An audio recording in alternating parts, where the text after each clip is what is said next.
Hey, it's Simon Cryer and welcome to Final Friday. On this quick live cast, I'm just going to talk to you about a couple of things with social media. So stay tuned. I think this is going to be really important for you. Okay, so we are talking about Facebook and I want to give you some ideas on the content that you should be putting on your Facebook page. What's popular right now, if you have a look at some of the news agencies and the magazine stands, you'll see on Women's Day and Women's Weekly, even though you and I might think it's trashy, people are consuming that at record levels. They want to know what's going on with celebrities. So you can do that by just Googling. Actually, let me show you what I mean. So just open up another page. Let's just look at, we'll just Google celebrity real estate. Just as a search. And so we'll just have a look at what's happening here. Let's just go to realestate.com. There you go. So if you like, you could just share a post from realestate.com, or you could find an article that you like and get it rewritten. That's not difficult either. So which star should be golden prize for best house? Charlie Sheen lists his Beverly Hills home for $10 million US. That's kind of cool. Australian celebrity moves, the latest star deals, whole bunch of content there for you to share that people actually engage with, they like. Which other stars are buying, renting, and selling. Really cool content here. So you could get those articles rewritten if you want, or you could just simply share them to your business real estate page. Right? Even if your market is a smaller market, it doesn't need to be, you don't need to be Sydney CBD or North Shore Sydney or anything like that. You can be in a smaller town. So let's have a look at one of my clients in Launceston, Tasmania, smaller town. And so I've just Googled here, you can see at the top of the screen, it says what's happening around Launceston. So just have a look at events. Here we go, events is kind of cool. Events heads up. And so it just gives you a couple of really cool ideas about what's happening in Launceston. And the reason why we do this is that you want to be the go-to people for everything that's happening in the community. This is part of your community marketing or community involvement, giving people a bit of a heads up as to what's happening in the Launceston area. There's exhibition shows, there's classes, lessons, sporting events, performances, things like that for family. I know just recently we were looking at something in the Launceston area. They have a Lego exhibition, beautiful little update for kids. And you can say, hey, make sure you check this out, like and share it with some people. And then you're building an audience through that and also keeping people up to date. This is content that people want to consume, all right? Fun facts, like I was looking at this thing, like historical facts are kind of cool as well. So let's have a look here, back in Launceston again. History of Launceston, oh, here's cool. 7 mind-blowing facts about Launceston. So we'll just check that out. And we can see here that Launceston still has its Victorian buildings. That's kind of cool. What else we got here? We know that the first X-ray in the Southern Hemisphere was from Launceston. There you go, small town, didn't know that. We know that Launceston was the 3rd city in the world to get underground sewage. Paris, then London, then Launceston, Tasmania. All right, that might not be the most thrilling content, but there's some cool little facts here. This is kind of great. Historical facts about trams running and why cities are named the way they were. We know that Launceston wasn't originally called Launceston. It was originally called, I think it was called Parkinsonstown or something like that. But anyway, there's some cool stuff on local content. So that's the sort of stuff that people want to see. If you're a real estate agent in your local community and you have your own personal page, one of the things I would be doing is, you know how people like to share what they're eating? Have you seen that meme where it says, look, the internet's down. Can you please try and describe what you're eating for lunch? Here's what I would do as a business person in the real estate space is I would showcase a local cafe. So just getting my morning start. By the way, what I would do is probably up that a little. You could do that and that would be cool. Tag the cafe in. But what you could do is actually talk to the cafe owner and say, hey, listen, let me promote your business to my audience, right? So it'd be like, hey, any order, any breakfast order, if you mention my name, ABC Realty or ABC Agent, if you mention Simon Cryer, you get a free coffee, a free cappuccino with any breakfast order today or any piece of cake or something like that. Do you know what I mean? So you can do cool stuff like that. And what that does, it gets you access to that other business's audience, and you're actually giving that business access to your audience as well. So it's really kind of cool. Makes you look like a superstar. You're enmeshed in the community. You're promoting local business. And so you're starting to separate yourself from just the one-dimensional real estate agents that have just listed, just sold. And for heaven's sake, please don't have just listed and just sold. I know we can come up with better copywriting than that.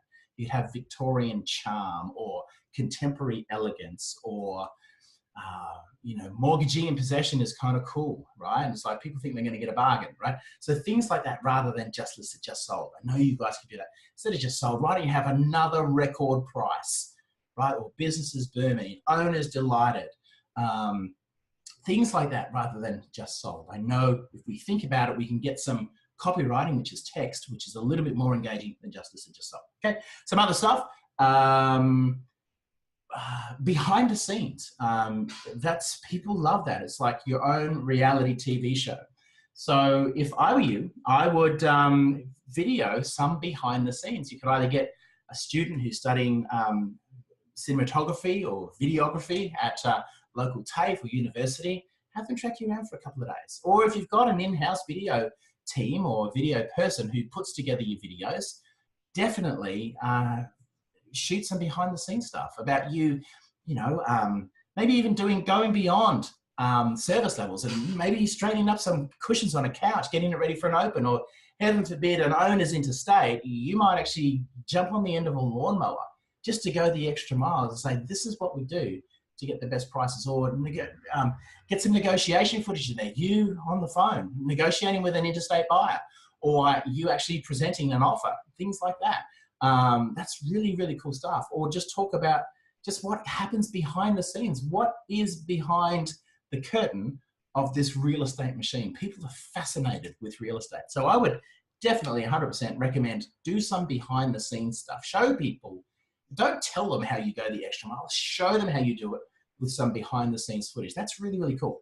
And also there's the social media stuff. So let me take you somewhere else.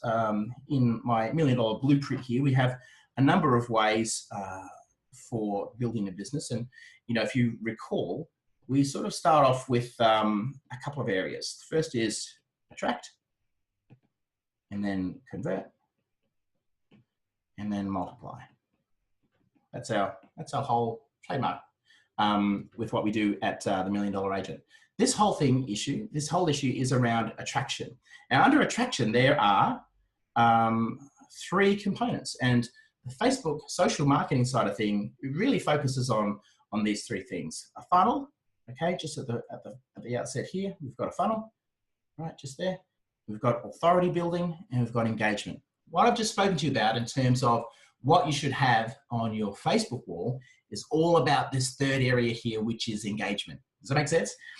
Also, if you're doing video, and why wouldn't you do video? In the digital age, video is king, right? This is a great way and a very powerful way to separate yourself from everybody else. I would have every listing, and there are different trainers out there who say, don't put all your listings on social media. I disagree with that 100%. What I would say is don't just put all your listings on social media. Vary it up, keep it engaging. Don't just have it one-dimensional. Flare it up a little bit with some behind-the-scenes stuff, some historical facts about your city, what's happening, local events, questions, free reports, and your new listings that are coming to market. Victorian charm, contemporary elegance, all those new listings which are coming to market, beautiful. Why would you bother? I mean, this is not an either-or conversation, but why would you do a whole bunch of letterbox drops just around a new listing? Why wouldn't you get your owners, instead of doing that, to tip in $50 and reach 500 people in the local area? Put a video together. You should be doing that anyway, that you have on realestate.com and also on your Facebook page. And not only showcase the benefits of the home, the benefits of the property, but also start talking about what's happening in the market, why this particular pocket is a tightly held enclave, and why prices are rising so rapidly in this area because of this, that, and the other. What's happening with the Reserve Bank of Australia, with interest rates, and why is this area growing? Why is it not growing? What are the average days on market? And what are the average days on market compared to your days on market? So apart from growing an audience for just potential buyers, you're also doing 2 other things. One is you're reaching potential sellers, and you're also positioning yourself as the local expert in your area. Cool stuff, hey? So those 2 things. So engagement, funnels. Let me talk to you about one more thing. And this might be a little bit advanced, but if I can help you with any of this stuff, just just reach out, just give us a call. What I would do with these Facebook videos, let's say we got a video together, we promoted it. Let me just draw some stuff for you. So let's say, we've got a Facebook video. Let me just get my pen working. So you've got your video here, little play button. What I would do on Facebook is I would do some retargeting. Okay, so we know that the average viewership on a Facebook video is about 28 seconds.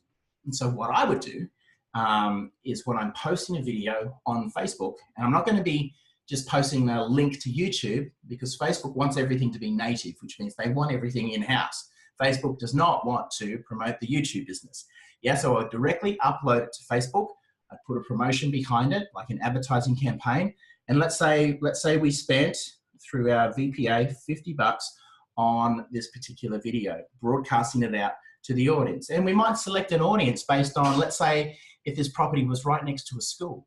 We know that one of the things that we could do on our targeting would be, we're going to target mums and dads, parents of people who are going to primary school, right? That makes sense. And we might put that within a 5-10 kilometer radius of the school, the nearest school, right? So that would be a smart way in terms of targeting. Okay, so we might have a $50 spend. Then, based on the people who view this video, so it might be, you know, anyone who views this video at, I don't know, let's say they view past 50%. Let's say they go to the 15-second mark. So anyone who views the video past 15 seconds, we're going to now target them, retarget those people into a couple of other areas. One is, we know if they're getting the 15-second mark, those viewers are engaged with this content, meaning they're either going to be buyers, more likely to be buyers, or more likely to be sellers. And from there, we'll retarget those people. So the other retargeting we might do with those people is we might offer them a couple of things. We might offer them a free report, right? And this is very, very cost effective, because 90% of the people who are going to view this video aren't going to stick around for the 15-second mark. But if they do, you know, they're very highly qualified people.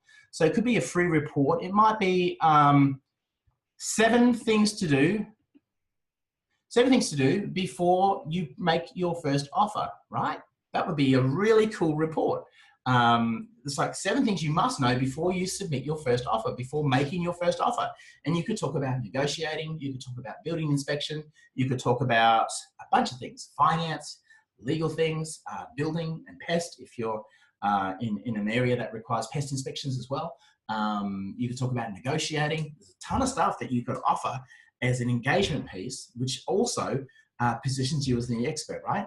Or it could be, we know from other studies that we've done with various real estate teams, that often the open inspection is a great source and one of the most powerful sources of new listings.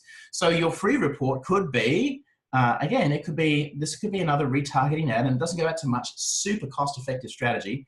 Free report on the 9 most expensive mistakes that people make when selling their property. Cool stuff, right? So there are a couple of things that I would do in terms of retargeting and leveraging off this initial selling video. Does that make sense?